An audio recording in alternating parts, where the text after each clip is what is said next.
you come from a family that people describe it as Illuminati family. Is that how you would describe it? That's not how I would describe it in the same way. I'll be honest. I think it's just a popular catchphrase that a lot of people are borrowing into. No, I come from a family that they believe they are descendants of the old gods. That's the best way to say it. That they believe that they are carriers of a seed line that gives them the divine right to rule. And that is what gives them justification spiritually, emotionally, psychologically, scientifically to dominate the lesser species known as humans. Humans literally means a lesser species of man. And they do not believe they are a human in the same way. They believe they are something other than. And that's descendants of this hierarchical ruling species that is from the celestial realm that descended in the days of Jared and came down and procreated with the daughters of men, and that they still trace their seed line back to Gilgamesh till Nimrod. And so this is what the dynastic families believe they have, is a superiority in their genetics on one side and the ability to commune with the divine.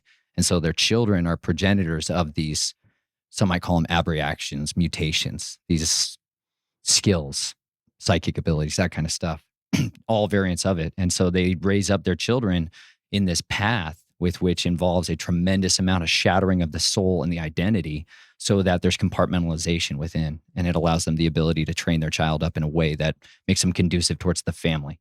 I call them the family. That's what I called them. You know, it's a better word for mafia than anything else. But no, we didn't call ourselves, like my family wouldn't ever call themselves Illuminists. Right? They're Luciferian. That's for certain. They worship Hallel and Shahar, as he's really known, but different reasons than what people are ascribed to, you know. What they believe, do you believe is true in the sense of them being able to trace back their lineage to the fallen? Some of them, yes. I believe they absolutely can. Do you think that's in your blood? I believe it was, yeah. I believe it is. Yeah? I believe there's no way to physiologically necessarily... my blood's been augmented a lot over the years. I volunteered for a lot of stuff and said yes to everything that they could ever give me that would make me better than what I was. I was on a desperate quest for relief. And so I volunteered for all kinds of stuff. And I volunteered for stuff that was transhuman in its nature. Really? And it augmented me quickly, you know? And that was brutal. Because then there's this... I lived a lot longer than I expected. Let me just put it that way. I did not think I would ever see 18. Never even comprehended the idea that I would ever know a family that wasn't this other thing, where the powers of control and access were given through the abuse of children.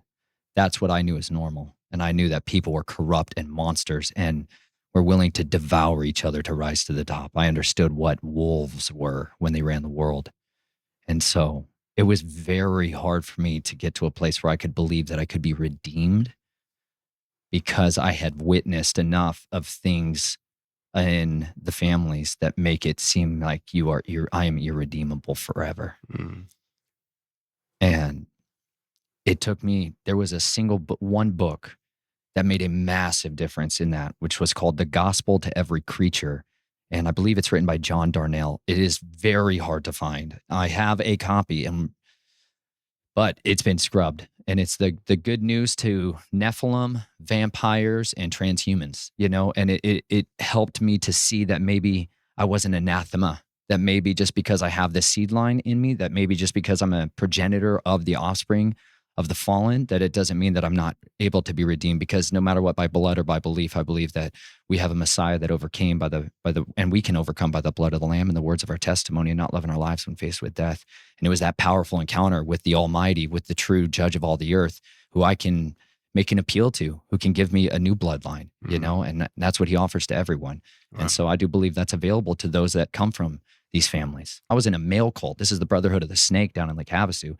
But this is, my sisters weren't caught up in the same thing, but they were caught up by the family as a whole.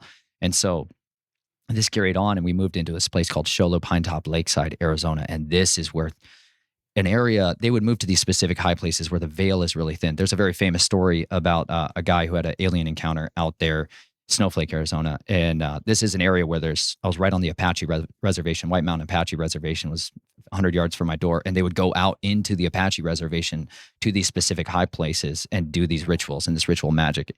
And a lot of that involved, that was when it was the worst to me, because I was old enough to understand how vile what was happening, in ritual magic. And at the same time, I was the most readily influenced by the family side of the equation. I thought the family and the military was the way out, but I hated this occult side of it because I saw men become monsters physically in front of my eyes. Other things come out of people's mouths. Other things come through their eyes. Like I witnessed enough transfiguration to know that this stuff is 100% stalking in the darkness. And I don't want that to rule me forever, but it was hard to not resist. You're in it. Well, so, all right, seeing things like that, like you say, all right, so you said you saw men become monsters. Is that metaphorically or literally? It's literally. I've seen men do nasty things like an animal, but then I've seen men become not people. Like literally not change. be the people. Yeah. Okay. And there is like lycanthropy, and there's these understandings of what the watchers are capable of doing that most people are just woefully ignorant of. And that's why they're perishing. It's because they lack a basic understanding of history. And one of the predominant understandings of what a watcher, specific class of celestial beings, is capable of is augmenting itself. They can shapeshift. That is by their nature. They're literally called metaschizmadzotoi in the Greek in the New Testament. And it's because he says it's marvel not, because Hasatan you could say like transforms himself. That's a good word for it. But he shapeshifts himself into an angel of light. And his messengers, his apostles, disciples, they do the same thing. And he's like, this is because they are capable of becoming anything they want to be in order to deceive on one side of the equation. And that's what they'll do. And so when people start engaging in these necromantic rituals and other stuff, and they start to seek the embodiment of these celestial ones, they can get these things on them and in them, and they can't contain them. And some of these guys who are messing with this stuff, who don't come from the bloodline, are incapable of cohabitating like a parasite, and they feed off of each other, and they can't handle it. And so that's why families are recruited from these bloodlines, and children are recruited out, even if they don't know anything about it. Like you said, the vast majority of people who come from these bloodlines, there's a lot of muddying of the waters. There's a lot of purity that's been changed. There's a lot of half-breeds. There's a lot of quarter breeds, right?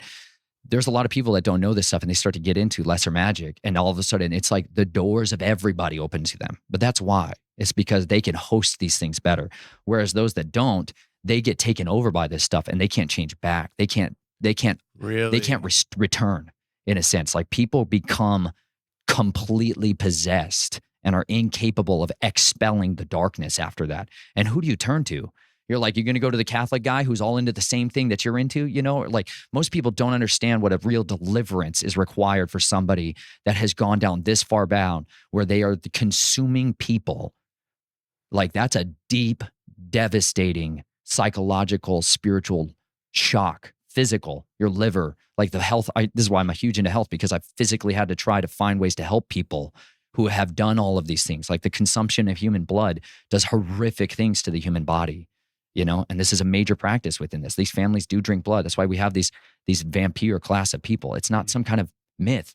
People consume blood in order to extend their life force. Like, this is a normal thing. You got billionaires today who admit it on Joe Rogan podcasts and other places, where they're like, yeah, I used the blood of my son and all that. Like, you don't understand. This is a religion, and this is a highly effective means of augmenting yourself. And so these watchers will give people this power. Their priest class will dispense that to people who want to go into, like what I come from down there in the Apache reservation, was the